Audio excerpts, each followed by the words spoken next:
Voilà, bonjour à toutes et tous. La performance à laquelle vous venez d'assister est extraite d'une pièce de théâtre qui s'appelle Migrants et qui est en vente avec les livres de nos invités juste à la sortie de la salle. Merci à eux. Merci à vous toutes et tous également d'être présents cet après-midi pour poursuivre ces après-midi d'échange, cette fois autour de la question de l'Europe comme terre de liberté, avec nos trois invités. Tout d'abord Nathalie Griesbeck, passée par le conseil municipal de la mairie de Metz, puis par le conseil général de Moselle et surtout par le Parlement européen, puisque vous avez été députée européenne de 2004 à 2019, et vous avez notamment dirigé, on y reviendra, une commission spéciale sur la lutte contre le terrorisme. Avec vous, Laurent Varlouzet, historien, spécialiste de la construction européenne, des politiques économiques et sociales européennes, auteur notamment d'un ouvrage passionnant, extrêmement riche, Europe contre Europe, aux éditions CNRS, dont on tentera de tirer quelques réflexions dans le temps qui nous est imparti. Et enfin, Michel Vieviorca, figure majeure de la sociologie en France, auteur de nombreux ouvrages et de travaux portant sur les questions de terrorisme, de violence, de globalisation, multiculturalisme. Vous avez publié récemment, notamment, Pour une démocratie de combat, aux éditions Robert Laffont. Merci à tous les trois. J'aimerais débuter par peut-être à la fois le plus simple et le plus compliqué, c'est d'essayer de comprendre déjà ce qu'est l'Europe, ce qu'on entend par l'Europe, notamment d'un point de vue philosophique, parce qu'entre l'entité géographique, entre l'entité politique, l'histoire liée d'un continent et d'idées politiques, de valeurs qui s'entremêlent, depuis la démocratie athénienne jusqu'à la construction européenne depuis 1945, et puis cet ensemble de projets économiques, sociaux, politiques qui se succèdent, qui s'additionnent, qui se confrontent, on peut avoir la sensation que l'Europe invite depuis 70 ans à un mariage de raison plutôt qu'à une véritable histoire d'amour entre les peuples. En tout cas, c'est là-dessus que j'aimerais vous interroger en préambule, les uns et les autres. Est-ce qu'on ne souffre pas en Europe d'un vide, d'une occasion manquée d'avoir créé, par-delà les conceptions économiques, sociales, politiques, un creuset intellectuel commun qui aurait pu définir une identité européenne? Est-ce qu'à s'être trop mobilisé peut-être sur des problématiques de construction politique et économique, on n'en a pas simplement oublié dès le départ qu'il fallait que l'Europe soit une idée et ainsi perpétuer certaines valeurs telles que la liberté, sous faute de nous limiter peut-être à être un club de copropriétaires en quelque sorte? Je vous en prie.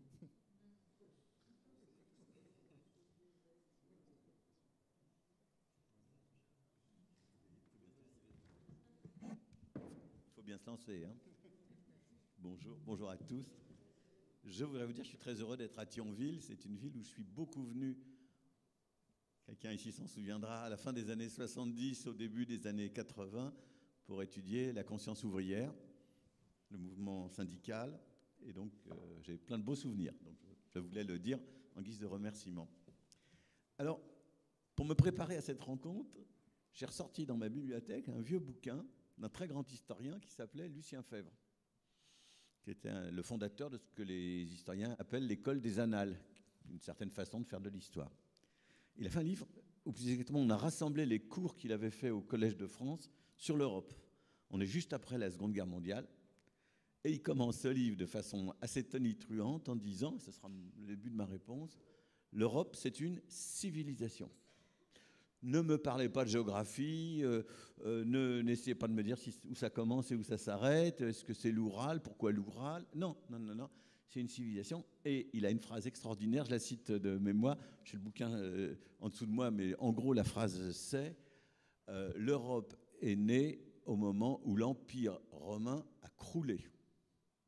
Donc l'Europe, ça ne date pas d'aujourd'hui, ni d'hier, ça a une épaisseur historique considérable. Mais lorsque nous parlons de l'Europe, nous pensons tout de suite à l'Union européenne. Hein, nous pensons tout de suite à la construction européenne, aux travaux de Laurent, pour le dire autrement. Donc je vais assez vite lui repasser le micro. Oui, je pense qu'il faut avoir en tête aussi cette épaisseur historique. Et là, on a une perspective qui bouge un tout petit peu. C'est pas si mal que ça, quand même, ce qui a été construit depuis 70 ans. Donc je pense qu'on y reviendra, je ne vais pas m'étendre dessus. Mais en tout cas, moi, je fais partie de ceux qui pensent que, vu ce que c'était en 1944 ou 1945, et vu ce que nous avons aujourd'hui, vu ce qui se passe avec l'Ukraine, dont je pense que nous reparlerons, on peut se dire que l'Europe, ce n'est pas non plus un échec, que, évidemment, beaucoup reste à faire, mais que c'est pas si mal. Voilà ce que je voulais dire. Nathalie Grisbey. Non. Si, c'est bon.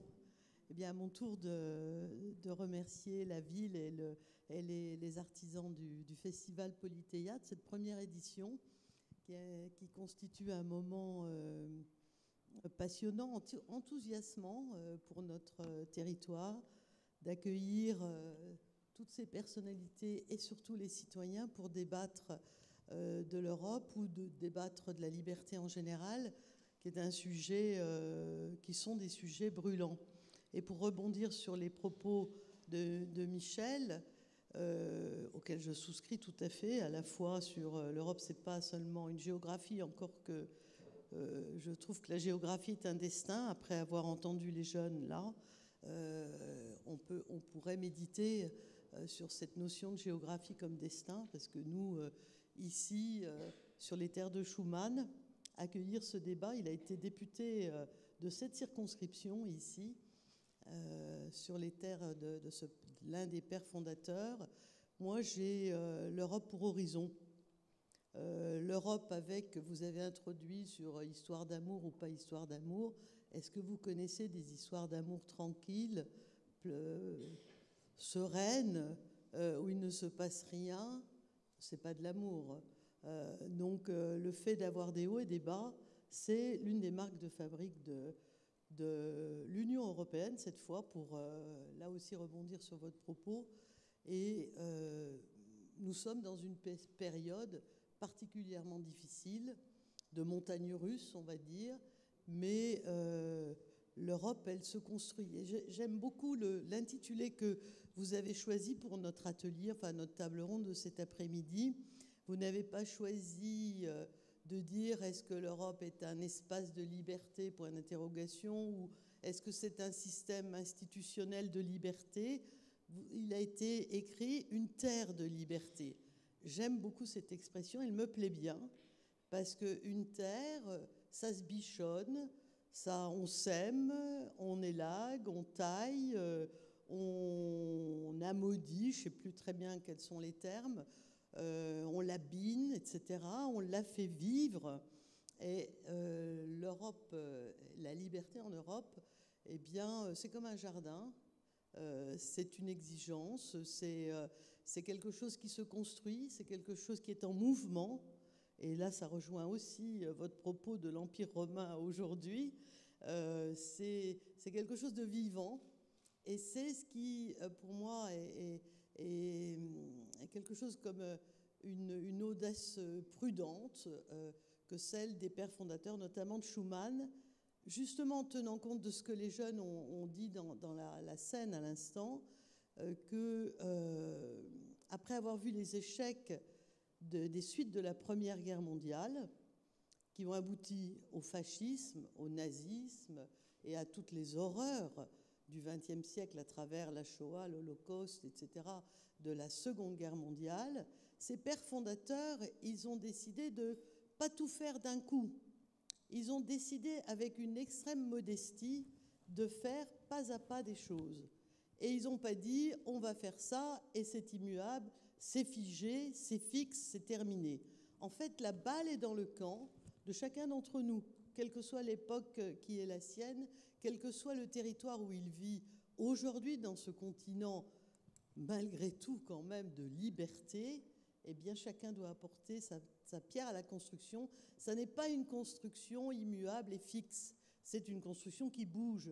Et c'est vrai, vous avez utilisé dans votre propos introductif comment s'appelle ce temps, le conditionnel. Il serait, etc. On ne serait plus, etc. Nous sommes ce que nous sommes, à condition d'avoir des exigences et d'être déterminés, parce que la liberté, c'est un combat. C'est vraiment un combat. Aujourd'hui, plus que jamais, en Europe comme ailleurs, en tous les cas, c'est le sentiment que j'ai, moi, comme ancienne femme engagée dans l'action publique. C'est se bouger pour pouvoir faire prospérer les libertés. Alors après, il y a beaucoup à dire, hein, mais enfin, J'aurai peut-être de nouveau la parole tout à l'heure. Sans doute. Pour rentrer dans des détails. Voilà, merci. Alors, sur la définition, oui, la définition de l'Europe, merci Alexis pour votre question effectivement essentielle pour savoir de quoi on parle. En fait, on a aujourd'hui beaucoup tendance à confondre effectivement Europe et Union européenne. C'est ce qu'on appelle une synecdoque. Donc, au lieu de désigner une chose par son tout, on prend une partie. On dit, une voile arrive pour dire un bateau. Et là, on confond Union européenne et Europe. Alors aujourd'hui, en 2023, l'Union européenne est la principale organisation active sur le continent européen. Elle concerne beaucoup de pays européens, pas tous. Il n'y a pas la Suisse, la Norvège, le Royaume-Uni. Donc la confusion peut se comprendre, mais c'est vrai que dans l'histoire, et c'est vrai que les travaux historiques ont beaucoup renouvelé la perspective, notamment la performance m'y a fait penser. Aujourd'hui, on étudie beaucoup l'Union européenne vue de l'extérieur, comparée à d'autres formes d'organisations régionales. Ça permet de voir un petit peu justement la spécificité des organisations européennes. Parce que à l'époque de Schuman, justement, l'Europe, c'était un choix parmi d'autres. L'Europe de Schuman, c'était l'Europe à 6, il n'y avait que 6 pays. On aurait pu faire l'Europe à 6, on aurait pu faire une Eurafrique, on aurait pu faire aussi beaucoup d'Allemands, notamment Ludwig Erhard en Allemagne, qui était très libéral. Lui ne voulait pas d'Europe, il voulait faire une organisation mondiale, ça suffisait largement.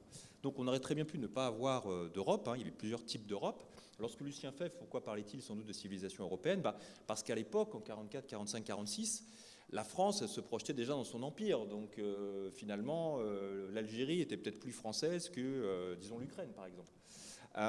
Donc aujourd'hui, les choses sont un petit peu simplifiées, quoique pas tout à fait, parce que là, je viens de publier un livre en Grande-Bretagne, et donc l'éditeur anglais m'a dit, alors on veut bien vous envoyer un exemplaire numérique, mais pas un exemplaire papier, parce que quand on en envoie en Europe, ça coûte trop cher à cause de la TVA, en fait, depuis le Brexit. Alors, en plus, c'est un livre sur l'Europe, donc bon, en anglais, oui. Bon, j'aurais quand même expliqué que la Grande-Bretagne fait quand même partie de l'Europe continentale, mais bon. Donc voilà, depuis le Brexit, c'est vrai que ça s'est recomplexifié, cette définition de l'Europe.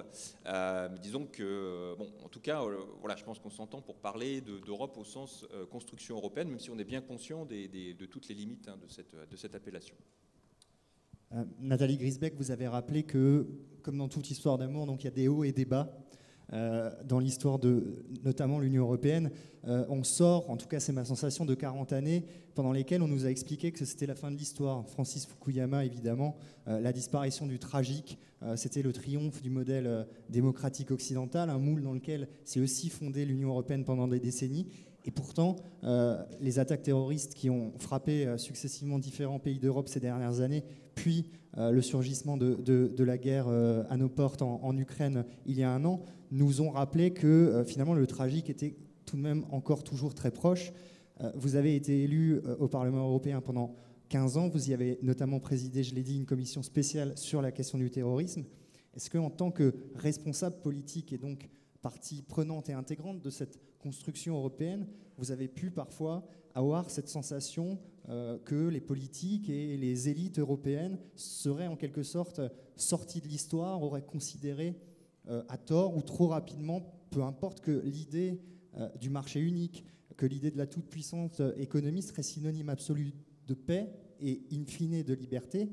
Et auquel cas, est-ce que votre engagement personnel sur la question du terrorisme notamment s'inscrit dans un souhait de ramener l'Europe vers ces principes-là, de lui apporter peut-être plus de chair, plus de matière, susceptible aussi de faire écho aux attentes des différentes populations? Je vais garder le fil de la liberté, puisque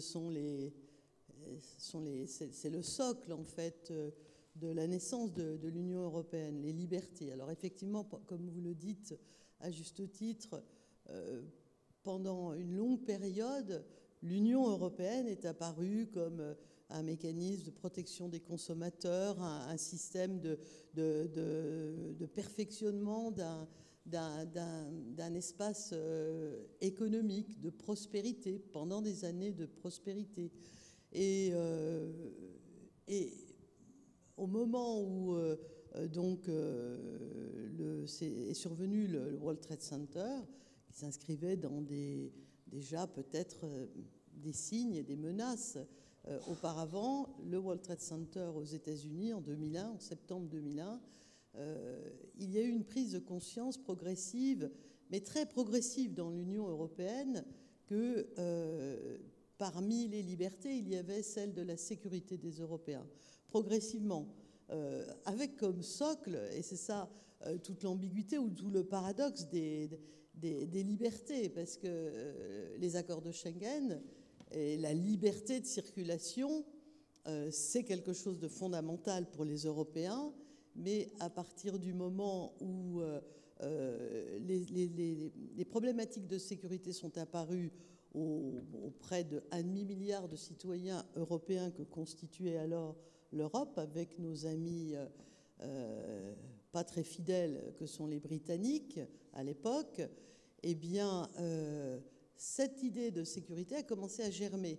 Mais jusque-là, alors, sans être trop compliqué, trop technique, on en parlait un petit peu auparavant, c'est un peu technique l'Europe, hein, c'est malheureusement, mais c'est du droit. Eh bien, donc on a compris qu'il y avait des libertés qui s'entrechoquaient.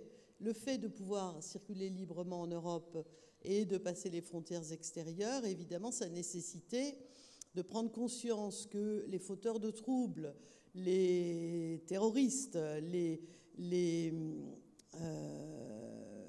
la criminalité organisée, tous ces fléaux qui sont extrêmement importants, pouvaient en toute impunité, en se servant des libertés accordées aux citoyens, en profiter des garanties. Et donc, ça a été bien sûr amplifié, et de plus en plus réaffirmé, d'autant plus qu'à l'époque, c'était surtout une compétence des États membres, la protection et la sécurité des citoyens. Chaque État membre, ça n'était pas une compétence européenne, ça l'est devenu. Et évidemment, le tournant a été les attentats. D'abord, l'attentat du musée juif à Bruxelles en 2014, puis l'attentat du Bataclan, les attentats, la succession des attentats en France, où on a été obligé, par une demande des citoyens européens absolument légitime et évidente, de commencer à beaucoup travailler la sécurité, donc de porter un peu atteinte à la liberté, en instaurant des systèmes de banques de données, d'échange d'informations, d'échange et de coopération policière, judiciaire, et aussi en matière de renseignement. Donc, c'est du dur, c'est du concret pour assurer le plus possible la sécurité, qui est l'un des éléments de la liberté. Alors, sans être trop technique, je veux dire par là que les Européens ne sont pas restés béatement eurobéats, candides.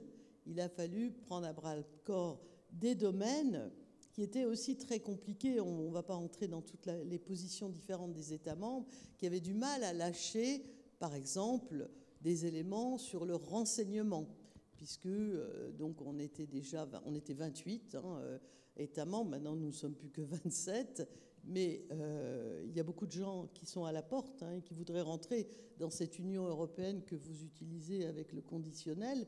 Ça signifie quand même qu'elle fait rêver, qu'elle est désirée, et qu'elle inquiète même peut-être ailleurs d'autres empires continents par ce qu'elle est, avec ses travers, avec ses défauts, mais aussi avec ses qualités.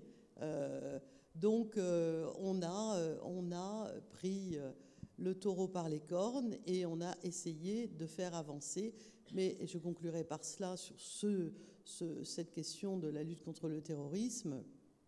Il y a beaucoup d'écueils parce qu'il est assez difficile pour, mettons, le gouvernement allemand, on va reprendre les Allemands, je ne prends pas le nôtre en particulier, de décider d'échanger des informations sensibles, du renseignement sensible avec un procureur bulgare. Devinez pourquoi. Donc, c'est compliqué. Souvent, depuis le zinc du bistrot du commerce, on peut dire beaucoup de choses. Il y a qu'à, il faut faire, c'est comme ça, c'est idiot comme c'est fait, c'est nul, on devrait faire ceci, cela. Tout ça n'est pas facile, mais la cible principale, c'est de faire en sorte qu'on respecte les valeurs fondamentales de l'Union européenne, au rang desquelles se situe justement cette idée de liberté que pourrait continuer d'être la terre européenne. Est-ce que vous vouliez rebondir sur cette idée du tragique qui redéfinirait les contours de la liberté en Europe? Oui, et j'aimerais qu'on soit un tout petit peu plus complet, parce qu'on oublie des choses importantes. On ne fait que commencer cette discussion. Il y a encore une quarantaine d'années ou une cinquantaine d'années, nous avions en Europe la Grèce des colonels, l'Espagne, le Portugal, fasciste, très autoritaire en tout cas, les dictatures, premièrement. Deuxièmement, sans parler de l'Albanie, la Yougoslavie, qui n'étaient quand même pas des régimes très, très ouverts. Donc le premier point, c'est énorme progrès. Nous pouvons dire que l'espace que nous appelons l'Europe, l'Union européenne, c'est vraiment un espace, mais j'y reviendrai dans une seconde, qui s'est purgé des pires horreurs, des régimes les plus autoritaires qui soient. La deuxième chose, n'oublions pas que nous avons eu la guerre à l'intérieur de l'espace européen il n'y a pas si longtemps. L'ex-Yougoslavie, ça n'est pas si loin que ça. Et c'est vrai qu'à l'époque, l'Union européenne n'a pas eu, me semble-t-il, c'est pas du tout un jugement de valeur, mais enfin, elle n'a pas eu, disons, sinon la volonté, du moins la capacité d'avoir une forte influence sur ce qui se passait à ce moment-là dans la décomposition de la Yougoslavie. Donc, n'oublions pas, puisqu'on parle du tragique de l'histoire, ces deux dimensions. Et j'en arrive à mon troisième point, qui est le plus important, c'est que nous avons progressé, nous avons installé ou encouragé la démocratie partout, et puis aujourd'hui, nous sommes en train de nous poser la question, est-ce qu'ici ou là, la démocratie n'est pas en train de dégénérer ou de risquer de dégénérer? Auquel cas, nous risquerions d'avoir non seulement des menaces externes, ou des menaces, j'allais dire mixtes, à la fois internes et externes, comme l'est ce terrorisme que vous venez d'évoquer, parce que ce terrorisme, il vient à la fois du dehors et du dedans de nos sociétés, tout le monde le sait. Et donc, non, nous allons avoir, et nous avons déjà des défis internes aux libertés. Alors, c'est déjà assez concret, ici ou là. Si vous allez en Pologne ou si vous allez en Hongrie, vous avez de quoi vous inquiéter. Alors, en ce moment, on adore la Pologne parce qu'elle, évidemment, elle soutient à fond l'Ukraine. Donc, elle est du côté du combat des Ukrainiens. Mais enfin, pour connaître assez bien ce pays, je peux vous dire que c'est quand même pas le modèle de démocratie dont on peut rêver. Et puis nous voyons, je ne sais pas si vous souhaitez nous entraîner sur ce terrain, mais nous voyons ici et là se renforcer des mouvements, appelons-les d'extrême droite, et nous les voyons se renforcer légalement, démocratiquement. Le paradoxe, c'est que ce sont des mouvements qui veulent être élus, qui veulent avoir des... Ce n'est pas des mouvements fascistes du type Mussolini-Hitler, si vous voulez. C'est autre chose. Et donc, tout ça pour dire, et c'est bien que nous parlions de processus, de construction, parce qu'il y a des et de haut et de bas, enfin, tout ce qui a été dit par nous tous ici. Je crois vraiment que c'est très, très important de voir que le tragique, nous sommes capables de le fabriquer nous-mêmes, si je peux dire, ou en tout cas de le laisser se développer chez nous. Donc, il y a eu d'énormes progrès, c'était mon premier point, mais il y a aussi à avoir une grande vigilance. Je vais reprendre là-dessus justement. Effectivement, il y a eu tous les drames européens entre 14 et 45, une espèce d'autodestruction de l'Europe. C'est nous qui avons choisi de nous autodétruire avec ces deux guerres mondiales.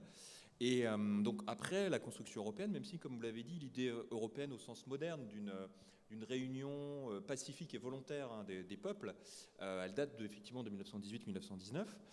Même si l'idée a été un petit peu dévoyée, puisque pendant la guerre, Edgar Morin disait en 1945, pour moi l'Europe est un mot qui ment, parce que l'idée d'Europe avait été dévoyée par les collaborateurs pour dire, regardez, on fait l'Europe, venez combattre dans la Wehrmacht et dans la SS contre les soviétiques, c'est ça l'Europe. Donc vous voyez, l'idée d'Europe a aussi été employée à toutes les sauces. Donc là, encore une fois, quand on parle d'Europe au sens d'une construction démocratique et libérale, certes imparfaite, mais qui est volontaire. Et cette Europe, elle est libérale, je voulais revenir dessus, c'est pour ça aussi que c'était l'objet de votre question. Est-ce qu'elle est uniquement économique? Alors oui et non, en fait, parce que dans l'Europe libérale au sens économique, on a voulu faire l'Europe en commençant par le marché, mais c'était aussi pour des raisons politiques. C'était le fameux « le commerce adoucit les mœurs » de Montesquieu, c'est-à-dire que pour éviter une nouvelle guerre en Europe, on s'est dit qu'on allait créer un marché commun, en fait, pour interpénétrer un petit peu les marchés et rendre la guerre impossible. et éviter des tensions, comme on a eu dans les années 30, des tensions protectionnistes qui ont ensuite nourri le nationalisme, même si évidemment le mécanisme est plus compliqué que ça. Et donc c'est pour ça que l'Europe, elle est libérale, c'est une Europe du marché. On a parlé de libéralisme d'ailleurs tout à l'heure, mais en parlant aussi d'ultralibéralisme. C'est pas parce que l'Europe est libérale qu'elle est ultralibérale. Donc le fait de faire un marché commun dans les années 60, ça ne veut pas dire que ça mène naturellement à la situation dramatique, par exemple, qu'a connue la Grèce pendant la crise de l'euro, avec des excès néolibéraux ou ultralibéraux. Mais donc ça, c'est important à comprendre parce que ce qui nous permet aujourd'hui en tant qu'Européens, vous d'aller travailler, ou nous d'aller travailler au Luxembourg tout en vivant à Thionville, pour des jeunes d'aller faire des études à l'étranger, en Europe, sans demander des autorisations, sans faire des dossiers de visa ou de demande d'autorisation de résidence à la préfecture, ce qui nous permet peut-être de partir en retraite aussi au sud du Portugal, puisque c'est à la mode. Ça, en fait, c'est le projet européen. Donc, vous voyez, c'est une Europe, certes, du marché, une Europe libérale, mais qui combine à la base les logiques de libéralisme économique et de libéralisme politique. Le libéralisme politique étant le fait de pouvoir s'exprimer, comme on le fait là, librement, en critiquant, si on veut, le président de la République ou pas, sans être menacé, sauf diffamation évidemment, sans être menacé d'être en prison. Mais la première des libertés, c'est déjà la sécurité en fait. Et donc c'est ça en fait qui est au cœur de la reconstruction des démocraties après 1945, parce qu'il ne faut pas dissocier les processus nationaux et européens. On a intégré la Déclaration des droits de l'homme et du citoyen dans notre Constitution après 1945, même si le texte existait précédemment. On a créé des cours constitutionnels, il y a eu les tribunaux de Nuremberg aussi qui ont défini les crimes contre l'humanité. Et donc c'est pour ça que la construction européenne, elle ne se déploie pas comme ça. C'est pas un projet que Robert Schuman a sorti de son chapeau. Ça s'insère aussi dans des dynamiques nationales autour de la reconstruction d'une Europe libérale. Mais vous voyez, libéral, c'est pas au sens ultra-libéral ou néolibéral, en tout cas à l'origine. C'est vraiment un libéralisme à la fois politique et économique, mais qui du coup évacue le problème de la puissance, de l'identité. Et donc ça, on pourrait y revenir. C'est vrai que c'est pas ce qui préoccupait au premier chef cette Europe libérale, qui est plutôt une Europe des règles, où justement on évitait le conflit en créant un espace commun de règles. L'ultralibéralisme, je vais y revenir parce que c'est un point qui me semble assez intéressant, mais j'aimerais d'abord rebondir sur ce que vous avez évoqué, sur les menaces à la fois intérieures et extérieures.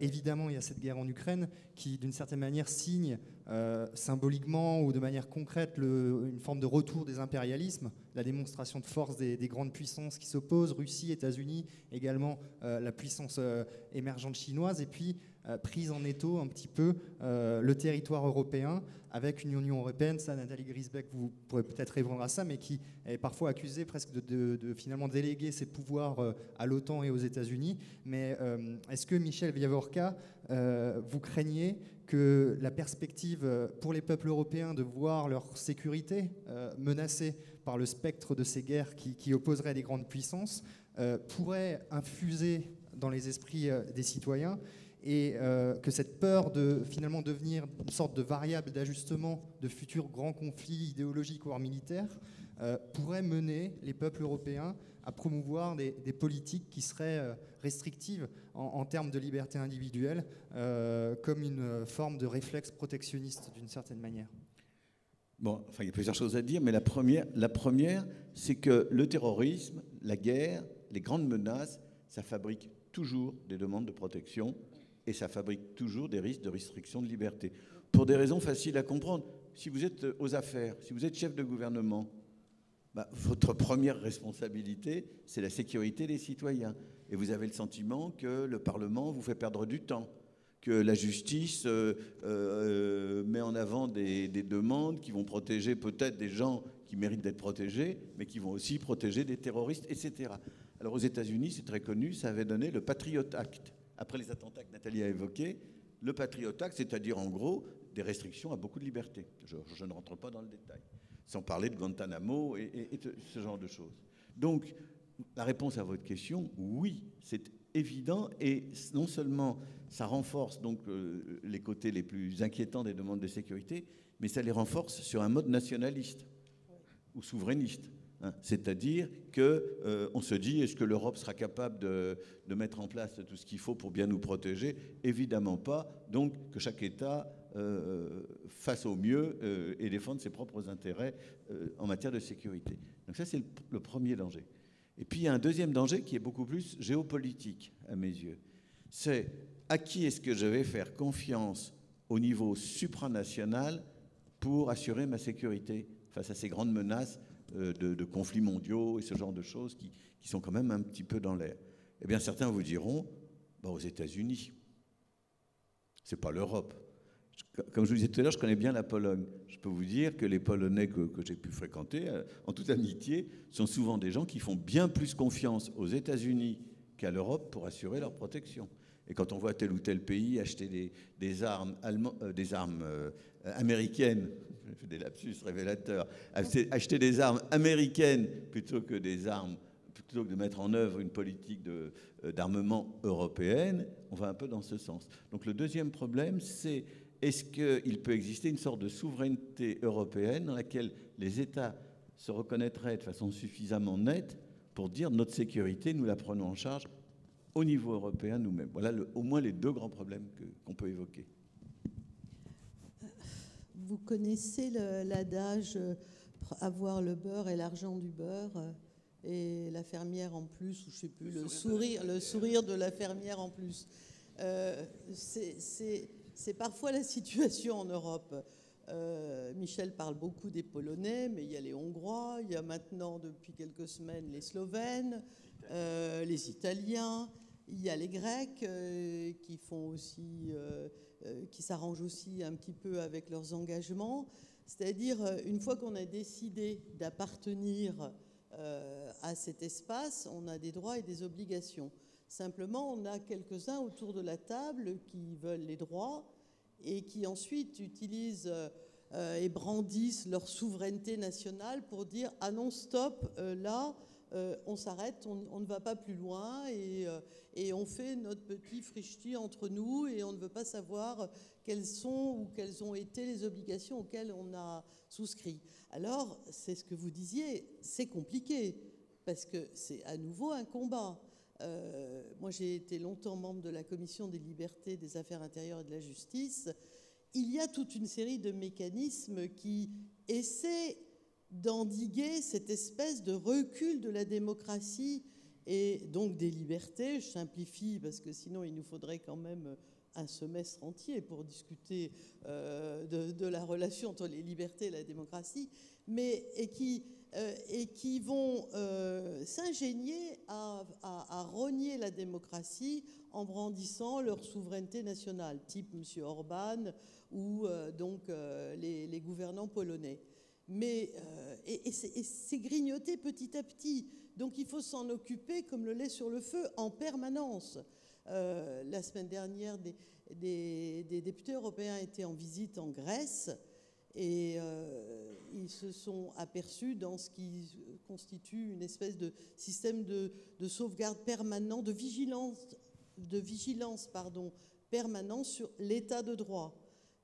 Et notamment la liberté des journalistes, l'indépendance de la justice, le pluralisme des médias, et ont constaté que les autorités grecques, indirectement, avaient mis en œuvre des logiciels espions du type Pegasus sur la vie privée des journalistes dans l'espace européen, d'accord ? Dans l'espace européen. Faisait pression en ce qui concerne l'organisation du système judiciaire en Grèce. Alors, évidemment, en Grèce, on en a parlé incidemment tout à l'heure, mais je le dis parce que j'ai peur d'oublier tout à l'heure. Après, ils ont quand même subi beaucoup de difficultés et beaucoup de choses inadmissibles au moment de la Troïka, qui est une espèce de système Commission européenne, Banque centrale européenne et FMI, au moment de la crise de 2008, qui est passé comme un caterpillar dans leur État, et dont on voit, alors là, ça c'est un avis tout à fait personnel qui n'est pas vérifié, qu'on peut voir aujourd'hui les effets que ça a pu avoir sur l'histoire du déraillement à Larissa, lié au fait qu'ils ont bradé parce que c'est une parenthèse, hein, je sors un tout petit peu du sujet, mais tout est dans tout, les choses, rien n'est manichéen, rien n'est blanc ou noir, tout est compliqué. Et donc, pour revenir directement au sujet, il y a effectivement un grignotage extrêmement inquiétant des éléments, des fondamentaux des libertés des Européens dans certains États membres, organisés par les États eux-mêmes, qui prennent ce qui leur convient et qui n'assument pas leurs responsabilités et qui portent atteinte aux droits fondamentaux des citoyens, à leur sécurité, à leur liberté. Pensez à l'assassinat à Malte de la journaliste ou en République tchèque d'un autre journaliste, ou bien, je retombe toujours sur les libertés, hein, c'est un travers, une obsession, mais que je ne veux pas soigner. Je pense qu'avoir l'obsession des libertés, c'est quelque chose qui reste absolument d'actualité dans le monde d'aujourd'hui. Qu'on soit en Europe, même si on est en Europe, plutôt.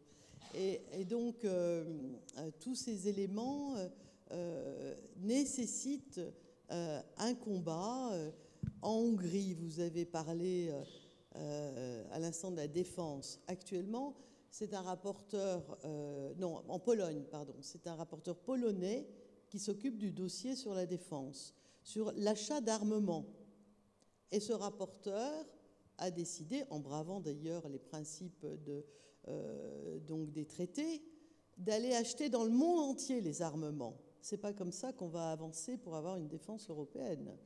Et c'est dans la logique, effectivement, de beaucoup qui pensent que la seule protection, c'est les États-Unis. Or, les États-Unis, moi, je les préfère à d'autres, mais je préférerais que nos systèmes, si vous voyez ce que je veux dire, mais je préférerais que nos systèmes soient ceux qui établissent les piliers de notre souveraineté européenne.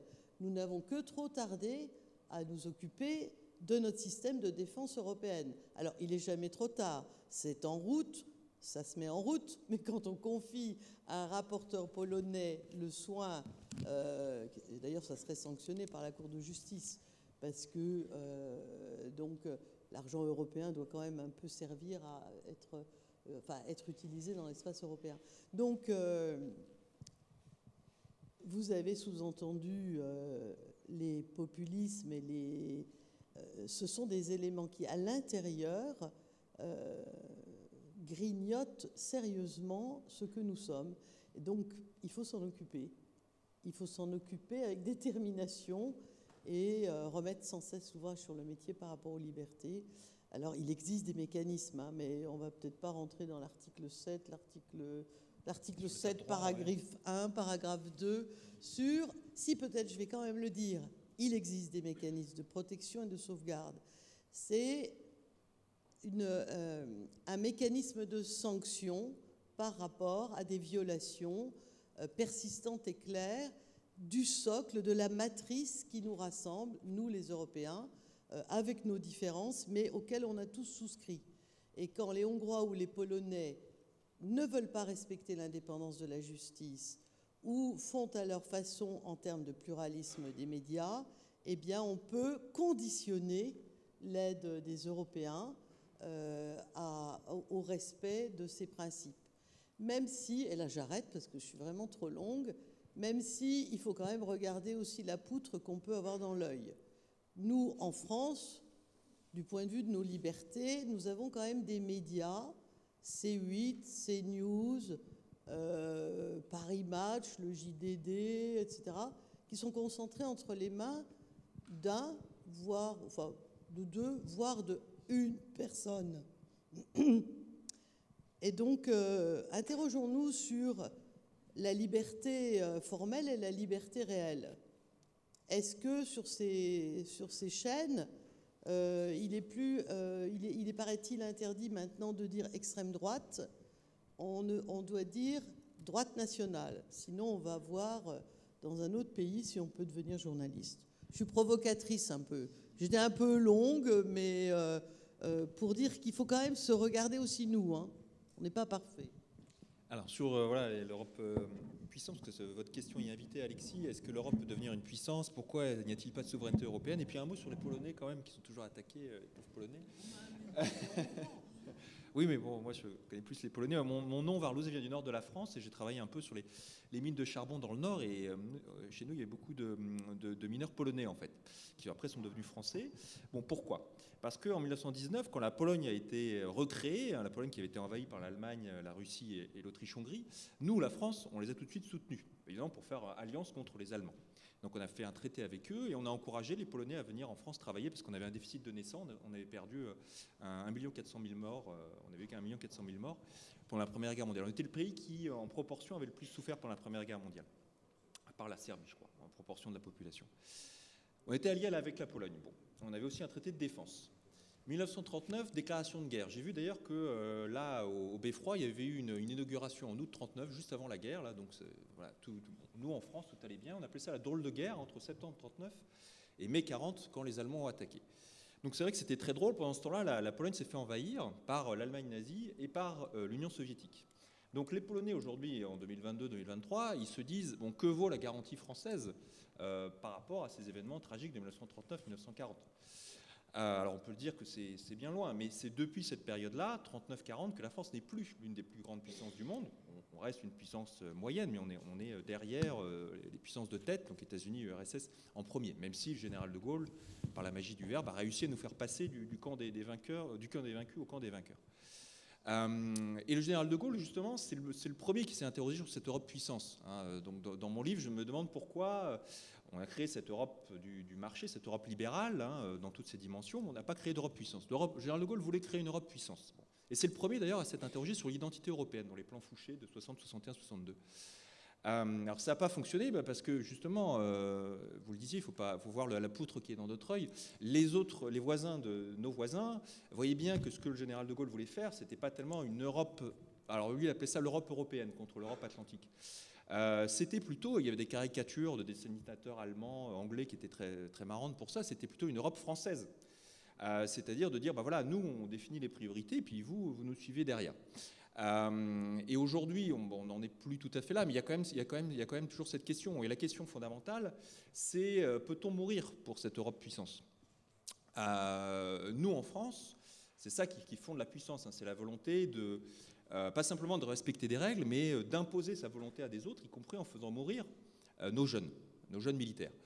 Nous, en France, on a défini certaines priorités qui fait qu'on accepte de faire mourir nos jeunes au Mali jusqu'à une date récente, voilà, parce qu'on estime que ça fait partie de nos intérêts fondamentaux. Bon, je ne suis pas sûr qu'on puisse convaincre les Polonais ou les Hongrois de faire de même. Et inversement, peut-être que les Polonais se disent qu'on devrait aller combattre en Ukraine et mourir pour l'Ukraine. Et nous, c'est des choses qui nous paraissent un petit peu plus peut-être difficiles à concevoir. Donc c'est pour ça voilà, qu'on en revient toujours à la même chose. On arrive à créer un espace de liberté, un espace de règles communes, un espace de copropriété, comme vous dites. Ça va un petit peu plus loin, il y a quand même des éléments identitaires, mais après c'est difficile d'avoir une volonté commune, une volonté surtout coercitive pour contraindre l'autre. Michel, vous vouliez rebondir ? Enfin, il y a plein de choses sur lesquelles je voudrais, non pas prolonger, mais disons, suivre les chemins qui ont été déjà ouverts par Nathalie et Laurent. Je vais faire 4 ou 5 remarques comme ça, très rapides, si vous m'y autorisez. Bon, la première, c'est que la construction européenne, le maître mot, à mes yeux, pour la comprendre, c'est le mot de paix. Et il s'agissait non pas de défendre tout de suite la liberté, il s'agissait d'éviter la guerre.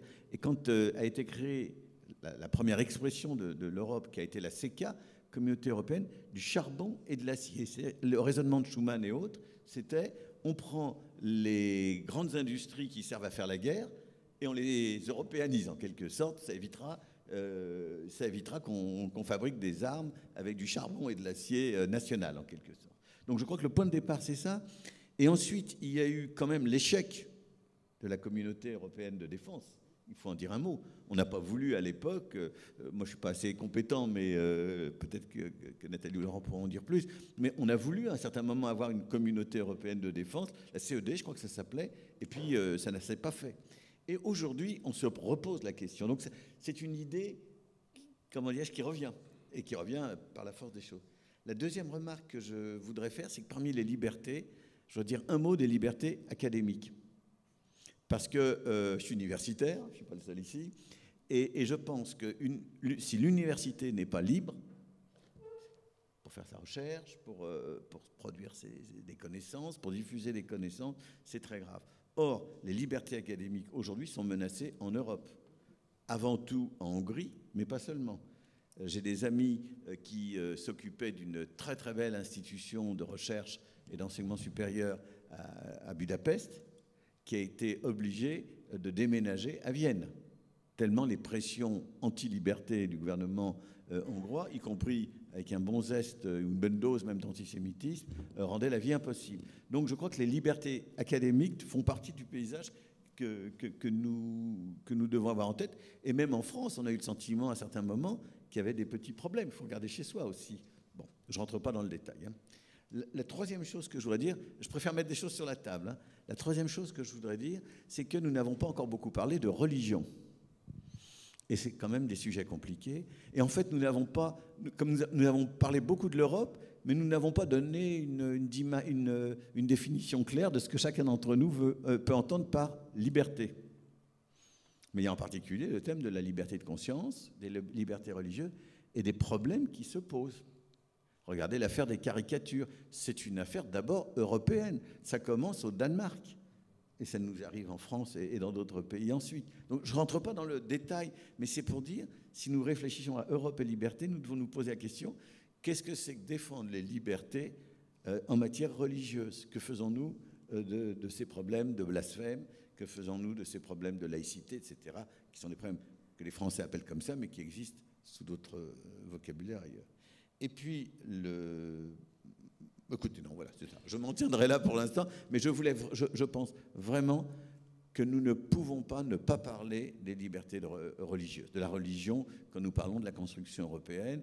L'Europe a été chrétienne et plutôt en guerre à certains moments contre l'islam qui était extérieur, mais à l'intérieur même de l'Europe, vous savez, il y a eu des guerres de religion extrêmement violentes.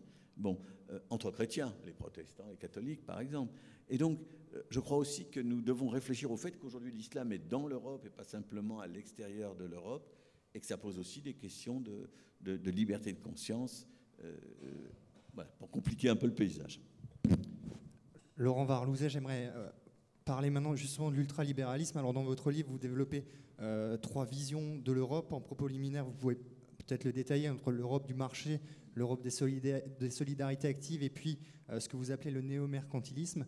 Mais surtout, j'aimerais vous demander, est-ce que la résurgence de certains mouvements autoritaires, de leaders autocrates aussi et de peuples sensibles à certains discours populistes est, selon vous, la conséquence des effets d'une génération entière d'ultralibéralisme?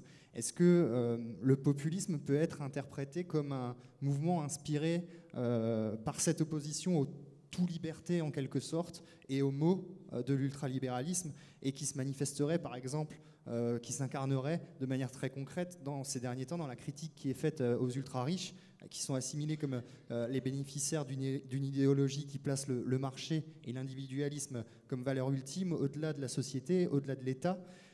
Et en conséquence, est-ce qu'une majorité d'Européens n'a pas précisément l'impression que la liberté s'incarne aujourd'hui davantage dans ce que peuvent proposer des personnages comme Orban, comme Meloni en Italie, ou comme les défenseurs du Brexit, plutôt que dans ce que proposent des sociodémocrates, la Commission européenne, ou toutes les politiques et structures qu'on juge technocratiques?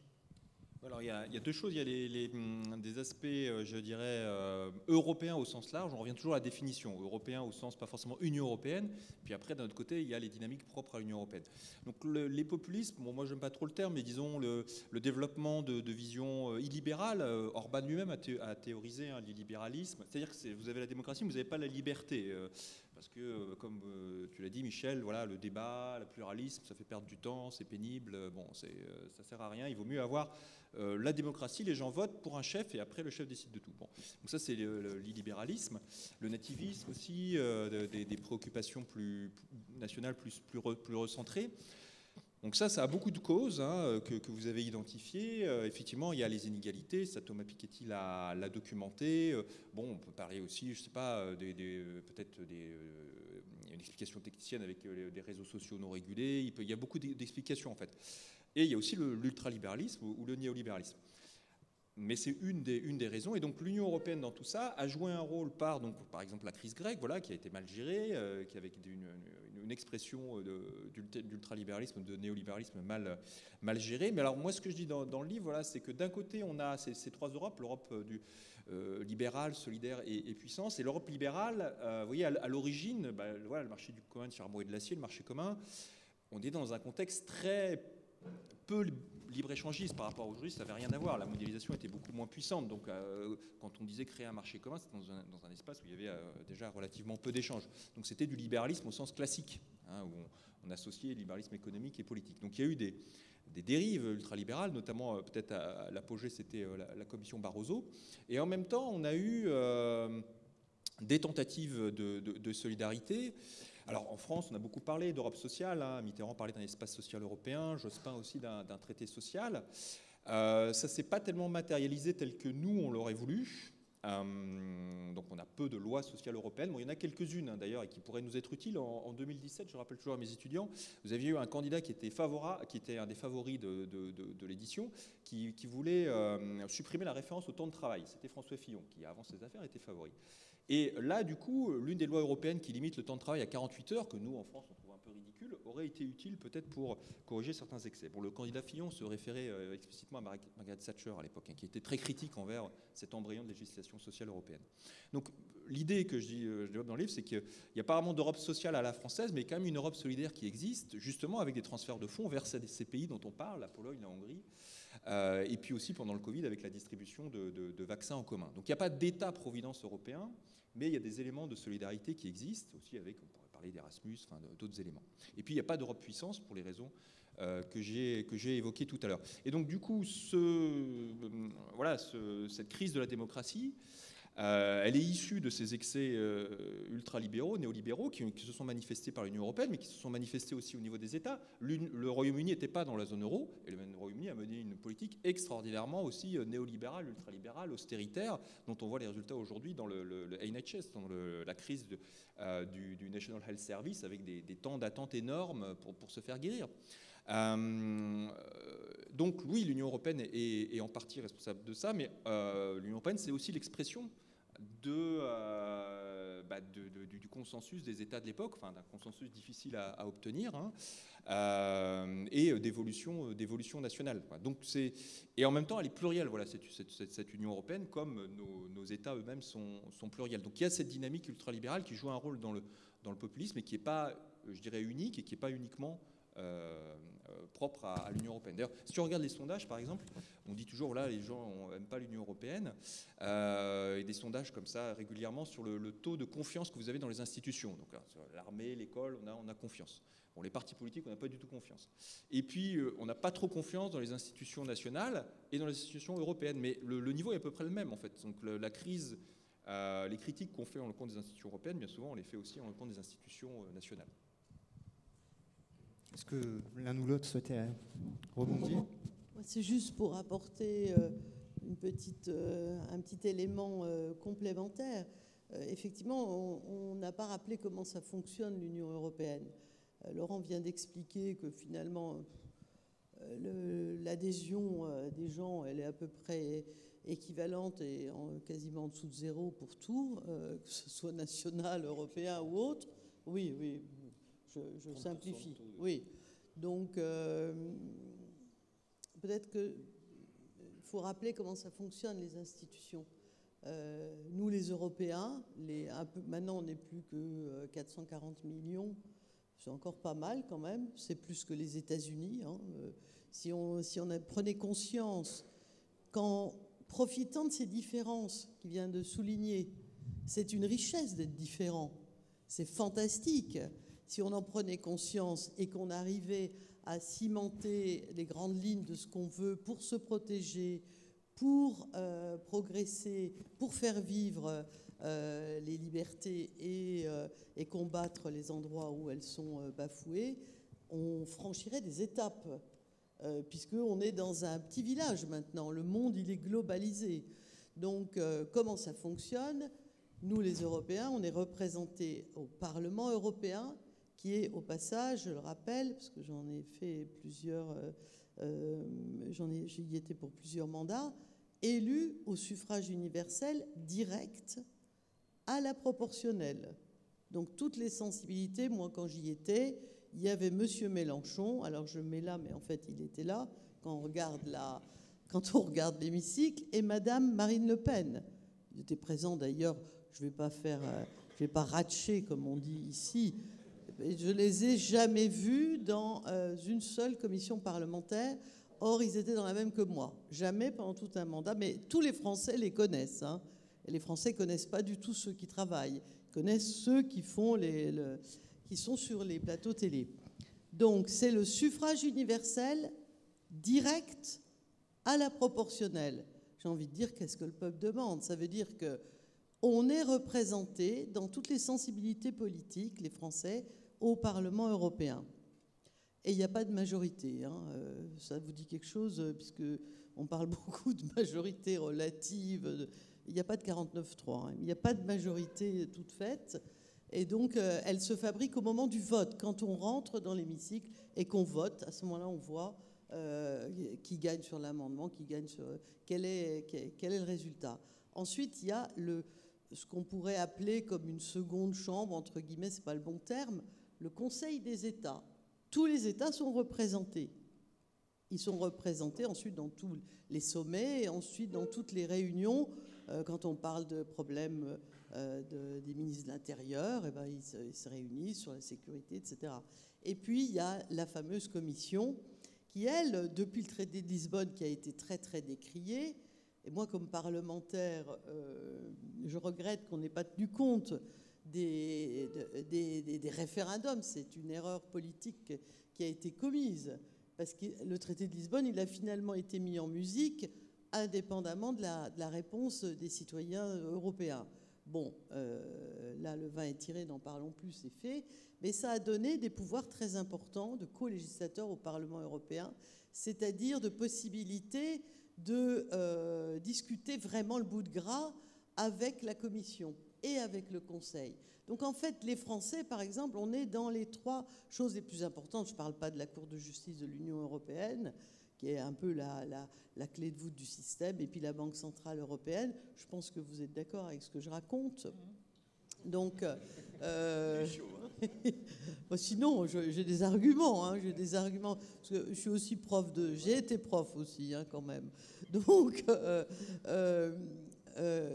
c'est un système démocratique, mais qui est, et ça dans le titre de l'atelier, de la table ronde, pardon, j'arrête pas de parler d'atelier, j'ai un côté artisane.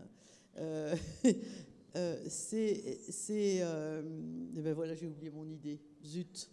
Peut-être rappeler qu'il y a des élections européennes l'année prochaine. Et il y a des élections européennes, oui, bien sûr, l'année prochaine, personne n'en parle, tout le monde parle d'autre chose en ce moment, mais il y a des élections européennes.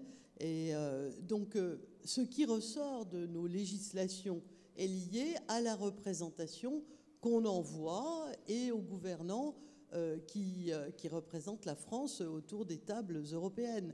Et donc, je voulais le rappeler quand même, c'est un fonctionnement qui est démocratique, même à la limite plus, puisqu'il est vraiment à la proportionnelle. Donc, toutes les sensibilités sont représentées au Parlement européen. Voilà. J'ai oublié mon idée, elle me reviendra peut-être. Michel ? Moi, je voudrais ajouter un thème qui rejoint un peu des choses qui ont été dites, mais qui n'a pas été abordé de front, qui est le thème de la liberté d'expression. La liberté d'expression, si elle est totale, ben n'importe qui peut dire n'importe quoi sur n'importe qui.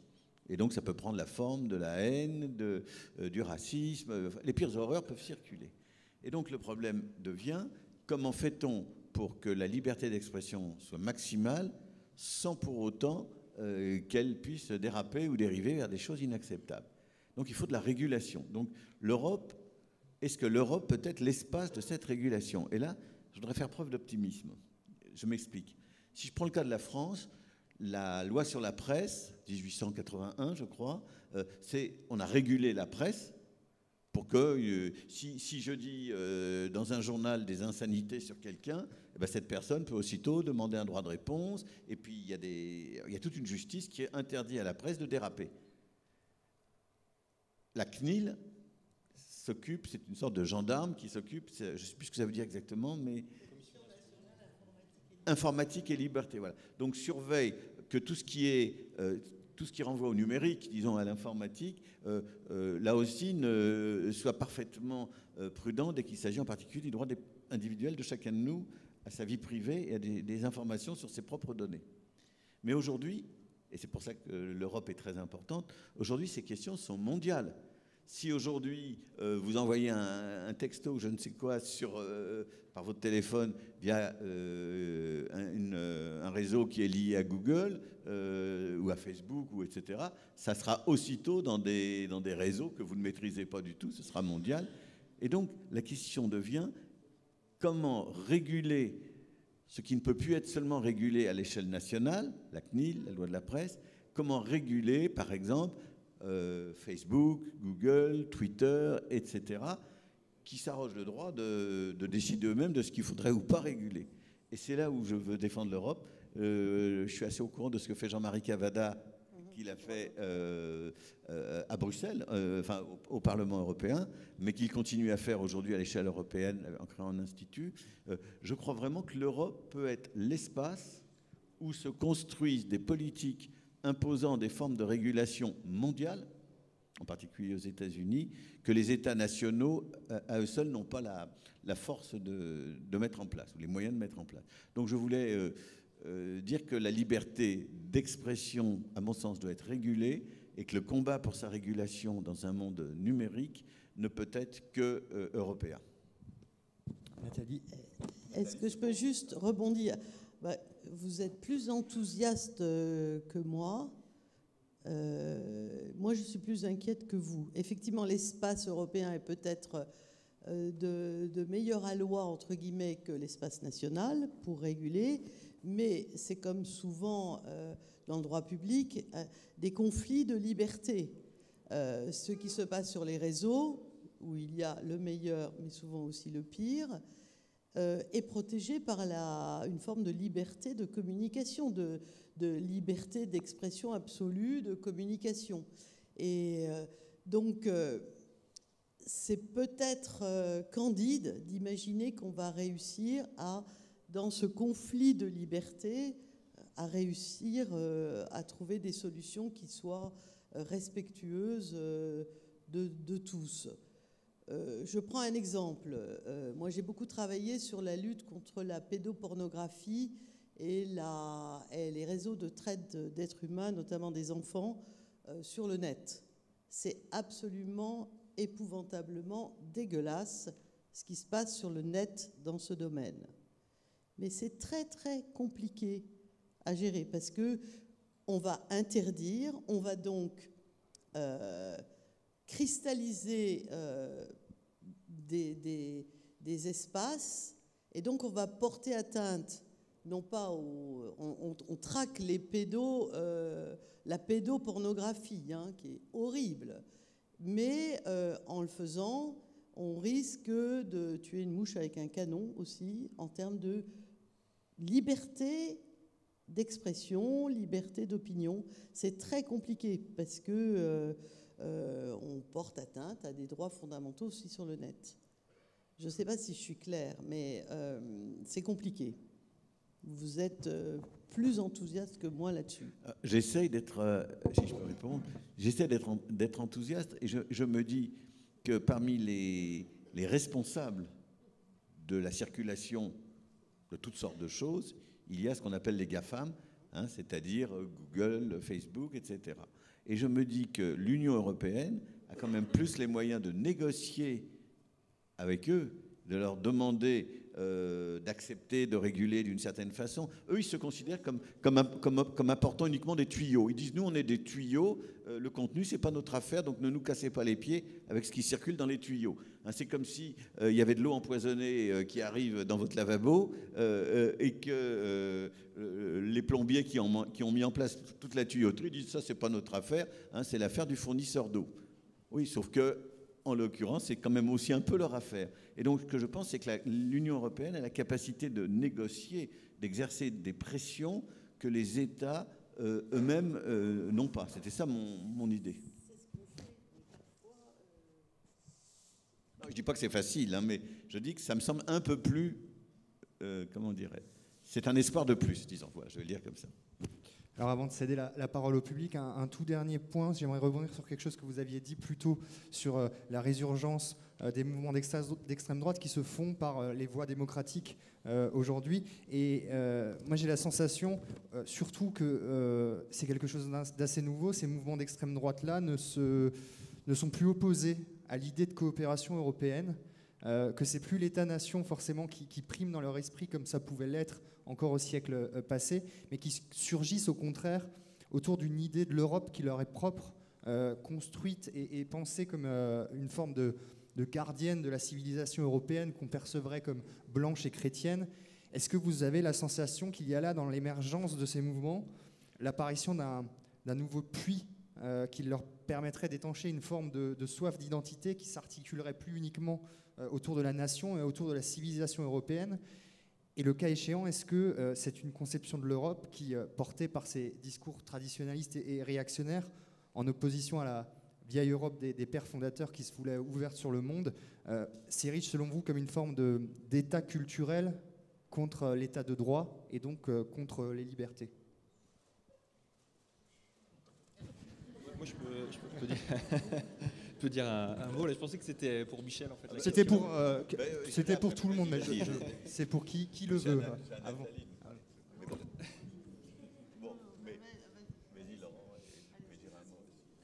Non, mais en fait, moi, je conclue mon livre sur le livre plus économique, mais ce que je veux dire, c'est qu'on peut, il y a plusieurs Europes. En fait, on en revient toujours à cette idée-là. Même si on reste dans l'Union européenne, il peut y avoir plusieurs Europes. Et donc, on peut garder l'Union européenne avec une Union européenne différente, gérée par une majorité de Mélanie, de dirigeants d'extrême droite. Pourquoi pas, ou de droite nationaliste, voilà. Bon, qui pourrait garder le cadre de l'Union européenne, mais en le vidant de son contenu. Notamment en vidant du droit fédéral. Là, il y a eu un problème avec les juges polonais, en fait, qui ne voulaient pas reconnaître le caractère fédéral de la loi européenne. Enfin, disons, leur opinion, c'est de dire, voilà, nous, on veut bien reconnaître le caractère fédéral de la loi européenne pour les aspects commerciaux, mais pas pour le reste, parce qu'on leur reprochait d'avoir une justice qui ne correspondait pas aux critères démocratiques. Et ça pourrait très bien arriver. Hier, j'étais à un séminaire à Sciences Po, il y avait un diplomate français qui s'occupe de négociations à Bruxelles, et qui nous expliquait pourquoi on n'arrivait pas à développer des impôts européens, en fait, sur les GAFAM, justement. Et il disait, on est 27 autour de la table, on est 6 ou 7 à défendre l'idée, donc les Français, les Belges, bon, je ne sais pas s'il y a les Luxembourgeois, je ne suis pas trop sûr, pour les fiscalités, les pas fiscalité, mais bon, enfin, il y a les Français, les Belges, un peu les Allemands, et puis bon, les Italiens, tout ça. Et les 20 autres, ils ne veulent pas. Alors pourquoi? Parce que ça serait quand même dans leur intérêt financièrement, en fait, ils auraient à y gagner. Et il disait, mais il y a 20 pays qui se disent, mais nous, on n'a pas signé pour ça. Nous, l'Europe, c'est voilà, un espace de liberté, un espace commercial, de libre circulation, y compris des personnes, mais ce n'est pas un espace de solidarité ou un espace de puissance. Et donc, on pourrait très bien arriver à une Europe qui soit, alors sur le plan économique, ce serait une espèce de zone de libre-échange, un peu à la britannique. Moi, c'est ce que j'avais peur quand il y avait eu le Brexit. Je pensais qu'on avait tout renégocié, mais bon, les Britanniques ne sont pas très bien débrouillés. Parce qu'il y a beaucoup de gens, historiquement, qui ont été favorables à ça, et encore aujourd'hui. C'est-à-dire une Europe où on n'a que des règles commerciales, et on enlève toutes les quelques règles sociales et de solidarité qu'on a. Il n'y en a pas beaucoup, mais il y en a quelques-unes. Donc ça, ce serait une possibilité. Et puis aussi une Europe alors plus souverainiste, c'est-à-dire qu'on garde les traités, mais on les interprète de manière plus souverainiste. Alors c'est peut-être une dystopie, mais ça pourrait très bien arriver, parce qu'il n'y a pas de police européenne. Donc si un État, la Pologne, décide de plus respecter le droit européen en estimant que c'est plus... en dégradant le caractère fédéral du droit européen, ensuite ça peut avoir des conséquences en chaîne dans d'autres pays. Alors évidemment, on a un moyen de pression qui sont les fonds européens. Mais bon, les Polonais pour l'instant ils sont 4-2 avec les Hongrois, mais ils peuvent être plus nombreux. Donc ça peut être une... Pour répondre à votre question, l'avenir, ça peut être, c'est pas forcément le Frexit que défendait Marine Le Pen, mais maintenant Marine Le Pen défend plus le Frexit. Ça pourrait être très bien une Union européenne, mais une Union européenne plus, zone de libre échange, avec juste le minimum de règles commerciales. Moi, je suis beaucoup plus sombre. Hein. Je pense que appelons ça pour moi des extrêmes droites. Moi, je suis pas assez news, donc je peux y aller. Je pense que les droites nationalistes se sont plus ou moins adaptées à l'Europe telle qu'elle est dans la phase actuelle, parce que finalement, elles s'aperçoivent que leur électorat n'est pas forcément, par exemple, hostile à l'euro.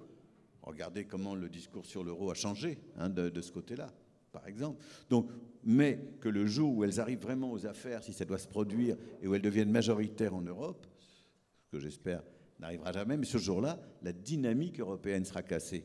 Or, si l'Europe n'avance pas, à mon avis, elle se cassera. Parce que les logiques d'éclatement, de fragmentation l'emporteront. Si vous n'avez pas des gens qui en permanence disent il faut qu'on fasse ceci, il faut qu'on fasse cela, il faut qu'on vote une loi, etc., il faut qu'on exerce des pressions. Si vous n'avez pas tout ça, mais vous pensez bien que la belle mécanique se casse. Et donc c'est pour ça que je suis très pessimiste. Pour moi, le succès de ces droites, même si elles ne disent rien contre l'Europe, même si elles cherchent une certaine image de l'Europe à mettre en avant, mais leur succès, c'est la fin d'une dynamique et par conséquent la déstructuration. Un dernier mot et puis on passe la parole au public. Alors là, moi, je suis plus optimiste. Je boucle la boucle par rapport à mon introduction. Je reviens à l'introduction. C'est un combat. Et en même temps, ce qui a été créé à l'issue de la Seconde Guerre mondiale, qui est extraordinaire, d'avoir réussi à démarrer cette organisation tout à fait singulière et qui n'est pas qu'économique, c'est extraordinaire. Et en même temps, c'est un système vivant qui bouge, qui doit s'adapter. Michel vient de dire, les populistes s'adaptent. C'est vrai, ils s'adaptent. Ils s'adaptent et comme vous le disiez, peut-être si par malheur, ils commençaient à devenir majoritaires, parce qu'ils grignotent quand même. On a cité plusieurs États importants dans l'Union qui sont gagnés par ces régimes particuliers. Eh bien, nous devons réagir. Les autres. Ici, il y a sûrement des gens qui sont d'accord avec ce que fait Orban, etc. C'est possible. Puisqu'il disait, au fond, qu'il y a trop de liberté. Il y a trop de liberté. Regardez, l'ultralibéralisme a donné à dessein, il parle d'ultralibéralisme en le confondant avec le libéralisme. C'est d'ailleurs ce qu'ont dit les jeunes tout à l'heure. Ils mettent dans le même sac le libéralisme et l'ultralibéralisme. C'est pas du tout la même chose. En tous les cas, on peut continuer le débat. Pour moi, c'est pas du tout la même chose. Les jeunes les ont mis dans le même sac. Mais et donc à nous d'avancer. Mais pour avancer, deux choses. Des choses secondaires. Je vais commencer par elles et je finirai par les plus importantes. Les choses secondaires, c'est qu'il faut qu'on sorte de la technostructure européenne. Il faut que l'Europe soit plus lisible et qu'elle soit comprise dans son immédiateté. Je reviens sur ce que vous disiez tous les deux. Depuis 3-4 ans, l'Europe, elle bouge. Elle bouge sur la concurrence libre et non faussée. Vous vous souvenez peut-être pas, mais il était interdit aux États d'aider des grosses entreprises comme des petites au nom de la concurrence libre et non faussée. C'était interdit, absolu, sanctionné. Aujourd'hui, Alstom va recevoir, je crois, 410 millions d'euros d'ici quelques jours pour faire un train à hydrogène, un train de fret à hydrogène, aidé par notre pays, accepté par l'Europe, qui enlève ce frein qui était une espèce de postulat intouchable depuis des décennies. Donc elle bouge, donc on doit bouger. Si on ne veut pas que l'Europe devienne un astre mort ou, comme vous avez dit, tragique, je ne sais plus ce que vous avez utilisé comme terme tout à l'heure, une tragédie, je ne sais plus ce que vous avez dit. Oui, voilà. Eh bien, il faut qu'on se bouge. Il faut donc qu'on sorte de la technostructure, par exemple sur la PAC, sur les fonds structurels qui sont tellement compliqués que ceux qui pourraient en bénéficier répugnent à ouvrir un dossier tellement c'est compliqué.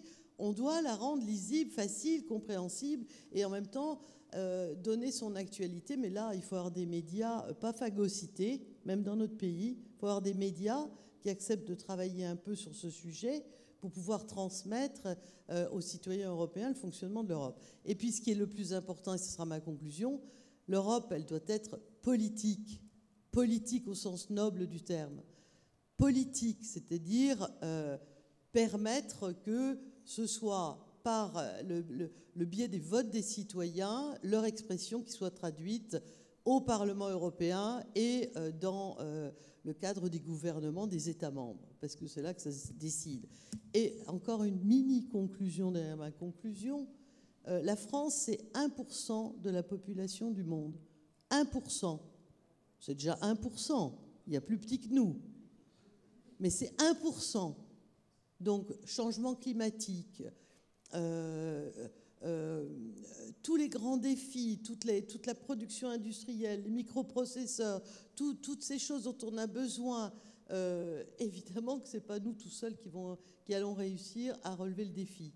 C'est ensemble, en jouant collectif, avec la chance extraordinaire de pouvoir jouir de nos différences entre les 27 États membres, de nos cultures, de nos traditions, de nos 22 langues.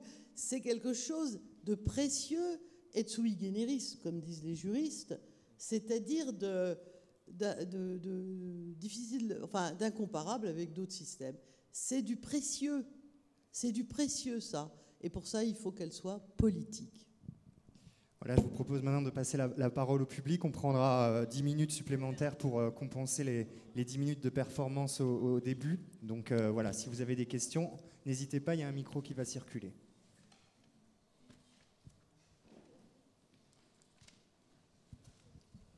Bonjour. Il y a un sujet que vous avez évoqué qui est tout à fait passionnant, c'est celui de la culture. C'est celui de la culture qui me semble absolument essentiel. On parle de l'Europe, 27 États, etc. Umberto Eco disait que la langue de l'Europe, c'est la traduction. Nous sommes dans une époque paradoxale où, grâce à Internet, tout le savoir du monde est avec nous. On peut se brancher sur une université française ou américaine. Tout est là. Et en même temps, cette Europe de la culture, cette Europe de l'histoire, l'histoire du XXe siècle, l'histoire de cet abominable XXe siècle qui a vu deux totalitarismes, le communiste et le nazi. Or, en termes de culture, en termes d'histoire, il y a un terme que l'on n'a pas évoqué, c'est celui de la mémoire. Et la mémoire, il existe de bonnes mémoires, et il existe des mémoires faussées, des mémoires tronquées, il existe des tricheurs. Les tricheurs, on les voit au plan politique. Ce sont les populistes, ils auront le même vocabulaire, d'un côté l'extrême gauche, et de l'autre côté l'extrême droite. Et par rapport à l'Europe, par rapport à notre pays, la France, ce sont deux identités qui veulent le chaos de l'État. Or, l'État, en France, est celui qui a permis la société dans laquelle nous vivons. Et cet État, au lendemain de la Seconde Guerre mondiale, avec 6 autres pays, nous avons commencé à faire cette Europe. Et pour terminer, nous vivons dans ce monde de l'Internet et des réseaux sociaux. Et nous sommes ici quelques happy few, nous sommes peu nombreux. Nous représentons tous cette Europe de la culture, cette Europe de la connaissance, cette Europe de ce que j'appellerais, mais le terme est très mauvais, d'un relativisme intellectuel. Or, il existe un relativisme qui n'est plus du tout intellectuel, c'est le relativisme des réseaux sociaux. Et la connaissance est écrêtée par la majorité du nombre qui, sur les réseaux sociaux, dénature l'Europe, dénature la culture de la liberté. Qui veut rebondir ? Je peux dire un mot pour dire que il y a toujours pareil, il y a toujours Europe et Europe, par exemple. L'Europe de la culture, elle ne dépend pas forcément de l'Union européenne dans nos universités. Il y a toujours eu énormément. Là, on nous présente l'internationalisation des universités comme une réforme très moderne, des fois néolibérale, tout ça. Bon, moi, je suis à la Sorbonne. On avait comme professeur saint Thomas d'Aquin, qui était italien au XIIIe siècle. Donc, il y a toujours eu en fait des échanges universitaires intellectuels, une Europe de la culture. Il n'y a pas forcément besoin que la Commission intervienne pour prendre en charge cette fonction. Et ce qui est intéressant, c'est que là aussi, en termes de différentes Europes, la première organisation européenne qui a pris en charge la culture, c'était le Conseil de l'Europe, en fait, de Strasbourg. Hein. Donc voilà, il y a des programmes européens qui s'occupent de la culture, c'est vrai, ça existe, mais bon, voilà, ça se fait aussi, je dirais, par nous, en fait, hein, les échanges de lycéens, d'universitaires, Erasmus, etc. Donc, et sur la mémoire, effectivement, là, on retombe sur l'identité. il y a toute une réflexion qui a été faite sur l'identité européenne, mais qui est compliquée. Je l'ai dit, au niveau institutionnel, De Gaulle l'avait lancé un petit peu avec le plan Fouché. De Gaulle n'était pas du tout fédéraliste, mais il avait quand même des ambitions européennes. Et aujourd'hui, ce qui ressort, c'est que c'est difficile de trouver des lieux de mémoire communs aux Européens. Bon, on le voit bien entre les Français et les Allemands. J'ai oublié de le dire, mais ça paraît évident, hein, que l'Europe, c'est la paix et la réconciliation franco-allemande. Je pense qu'ici, vous êtes particulièrement concernés. C'est quelque chose, comme vous le dites, c'est un combat de tous les jours qu'il faut préserver. Enfin, c'est un bien précieux. Là, je suis allé au Japon pour une série de conférences en janvier. Je peux vous dire que, entre la Chine et la Chine et le Japon, oui, mais même entre le Japon et la Corée, pourtant qui étaient deux pays dans le même camp pendant la guerre froide, c'est pas du tout la même chose qu'entre la France et l'Allemagne. Donc ça a été un effort, hein, cette réconciliation franco-allemande entre deux pays proches. On a trouvé quelques lieux communs au sens, à divers sens. Donc Charlemagne, Verdun aussi, finalement, c'est un lieu de mémoire franco-allemande, mais c'est difficile de le faire au niveau européen. Donc pendant longtemps, on l'a trouvé, mais avec ce que Henri Rousseau appelait une mémoire négative, c'est-à-dire les massacres des deux guerres, la Shoah. Après, les pays d'Europe centrale et orientale ont rajouté les violences communistes. Mais voilà, je crois que c'était Henri Rousseau qui disait, bon, c'est bien, mais ça ne suffit pas, en fait, une mémoire juste négative pour créer un Européen qui voudrait agir dans le monde, justement, hein, pour reprendre l'Europe puissance. Donc voilà, il y a des éléments, hein, quand même, et qui ne dépendent pas que de l'Union européenne, mais ça reste embryonnaire. Peut-être un mot, mais vous ouvrez tellement... Il faut nous inviter une autre fois, hein, pour reprendre ces quelques grands thèmes, parce que histoire, mémoire, culture, oui, c'est juste. Donc, c'est vraiment des grands thèmes. Je voudrais juste dire deux choses. Un, il y a des efforts, je dis bien des efforts, pour faire en sorte que l'histoire, elle est quand même d'abord et avant tout nationale, en général. Histoire de France, histoire de l'Angleterre, etc. Il y a des efforts pour voir comment peuvent se croiser des histoires nationales. Il y a par exemple une commission, je ne sais pas où elle en est, qui essaye de faire des manuels d'histoire qui seraient à la fois produits par des historiens allemands et des historiens français. Alors je ne sais pas où ça en est, mais c'est sorti. Voilà. Donc je pense qu'il y a au moins l'effort ou la volonté justement de ne pas s'enfermer dans le cadre du récit national. Et il y a aussi des efforts pour faire la part des choses entre l'histoire et la mémoire. L'histoire se transforme parfois, heureusement, parce que la mémoire lui a dit n'oublie pas ceci ou cela. On l'a vu avec la question juive, par exemple, c'était très intéressant. Jusque dans les années 70, on ne parlait pas beaucoup de ce qu'on a appelé la Shoah uniquement en 85 ou 90, hein, beaucoup plus tard. Et puis, des historiens, et pas seulement, ont introduit dans le débat national français, et pas seulement la question juive, et l'histoire a changé. On s'est mis à parler de Vichy d'une manière qui n'était pas du tout celle des années 50, etc. Donc, ça c'est ma première remarque. Puis ma deuxième remarque, c'est sur les réseaux sociaux. On a évidemment le sentiment d'un danger, d'un appauvrissement, de complotisme, de plein de choses horribles. Je vous suivrai là-dessus. Mais rappelez-vous, quand sont apparues en 2010 ou 2011 les révolutions dans le monde arabe. Tout le monde a dit « vive les réseaux sociaux ». Ou rappelez-vous même les mouvements Occupy Wall Street, Indignados en Espagne et tout ça. À cette époque-là, dans ces années, au début donc des années 2010, il y avait beaucoup d'enthousiasme pour les réseaux sociaux.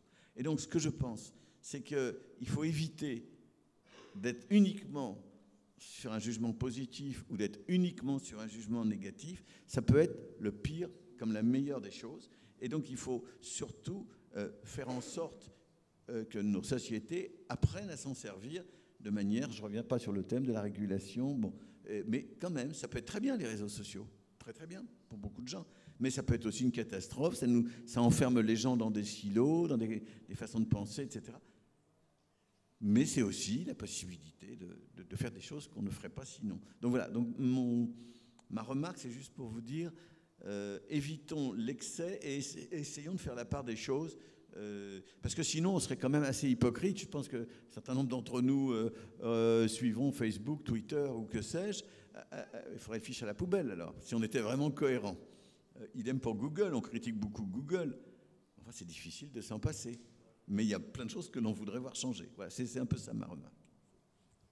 Est-ce qu'il y aurait une autre question ?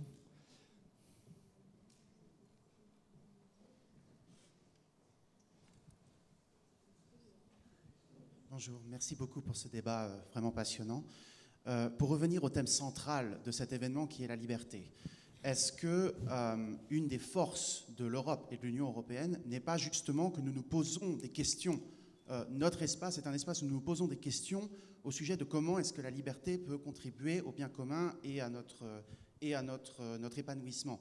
Vous avez cité les débats sur la liberté au sujet des réseaux sociaux, mais un autre débat possible, ça pourrait être par exemple la liberté des petits États de l'Union européenne de ne pas se voir s'imposer des choses des grands États.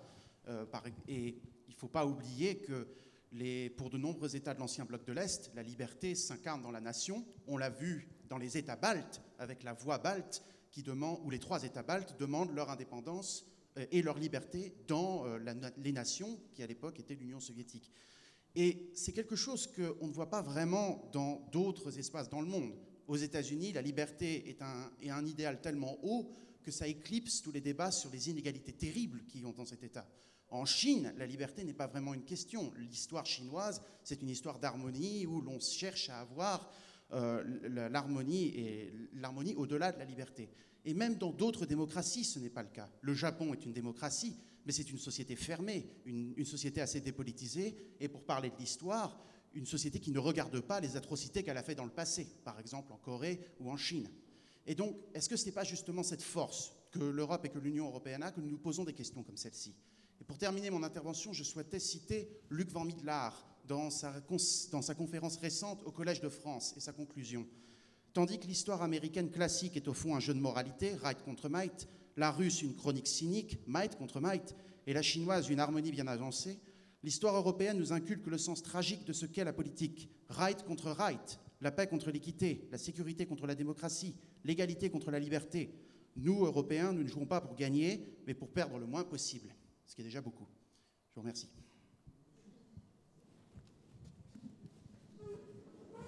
Je pense qu'on est plus ou moins d'accord. Je voudrais dire un mot sur Luc Van Middelaar. Il m'avait donné un très bon conseil un jour, parce que vous savez, Raymond Aron disait, on l'avait invité à parler d'Europe en 1957, et il disait, quand on m'invite à parler d'Europe, j'ai toujours peur de naviguer entre 2 écueils, celui des platitudes solennelles et celui de la technicité jargonnante. Bon. Et c'est vrai qu'on a tendance à parler en jargon, tout ça. Et Luc m'avait dit, alors surtout, essaye de parler d'Europe sans n'employer jamais aucun acronyme, en fait. Donc je crois que c'est ce qu'on a essayé de faire, en fait. Hein. C'était... peut-être, mince, il faudrait que je reprenne l'enregistrement. Et donc c'est vrai qu'il a cette facilité à rendre les choses claires. Je pense qu'effectivement, il y a un élément qui est assez inquiétant dans le monde, c'est que le nombre, je crois, de pays considérés comme démocratiques et libéraux se restreint. Et donc un des éléments d'identité européenne qu'on tenait pour une espèce de banalité qui était le respect effectivement de la démocratie libérale et de certains droits aussi qui ne sont pas forcément aussi bien respectés. Par exemple, l'interdiction de la peine de mort ou le droit à l'avortement. Hein, aux États-Unis, on n'est pas dans le même cas. Finalement, c'est des choses qui nous paraissaient un petit peu des banalités sans nom, des platitudes solennelles, pour reprendre l'expression de Raymond Aron. Et finalement, ça redevient des éléments identitaires de combat qui peuvent nous différencier, même si je serais peut-être un peu moins sévère que vous par rapport à la Chine et au Japon. En Chine, il y a eu aussi un mouvement quand même libéral avec Sun Yat-sen, et puis on a des Chinois qui ont participé aussi à la rédaction de la Convention des droits de l'homme après 1945. Donc, il ne faut pas non plus, disons, essentialiser quand même les civilisations. Mais je dirais que malheureusement, les tendances que vous citez renforcent notre identité d'Européens en tant que démocrates et que libéraux. Ce moment de la discussion me fait penser à un thème qu'on n'a pas du tout abordé, parce qu'on ne pouvait pas tout aborder, c'est que l'Europe a connu une phase d'expansion. Et que cette phase d'expansion a été coloniale. Et donc il aurait peut-être fallu aussi, si on s'intéresse à la question des libertés, poser ce genre de questions. Alors là aussi, ce sera pour une autre fois. Je pourrais juste dire un mot sur le manuel franco-allemand. C'était très bien que Michel t'en ait parlé. Donc il y a un manuel franco-allemand qui existe, donc en 4-5 volumes de l'époque médiévale à nos jours, parce que l'Allemagne, la France n'existaient pas vraiment en tant que concept à l'époque antique, je pense, donc ça a dû commencer à l'époque médiévale. Et alors, les historiens, il y a des articles dessus, la période qu'ils ont eu le plus de mal à traiter, c'était pas les 2 guerres mondiales. Sur les 2 guerres mondiales, maintenant il y a eu beaucoup d'efforts qui ont été faits, on a arrivé à une vision commune. C'était sur la guerre froide, parce que les Français et les Allemands n'avaient pas la même vision des Américains, en fait. Nous, on était un peu plus critiques, et les Américains, pour eux, c'était très important d'avoir le parapluie américain. Pour les Allemands, oui, voilà. Donc c'était ça qui avait plus posé problème que les deux guerres. Voilà, comme le temps passe, je vous propose, si vous souhaitez poursuivre l'échange avec nos invités, vous allez pouvoir le faire individuellement. Ils seront en dédicace de leurs livres qui sont disponibles juste à l'entrée. Je vous remercie tous les trois, Nathalie Grisbeck, Laurent Barlouzet, Michel Guillertin. Merci à toutes et tous.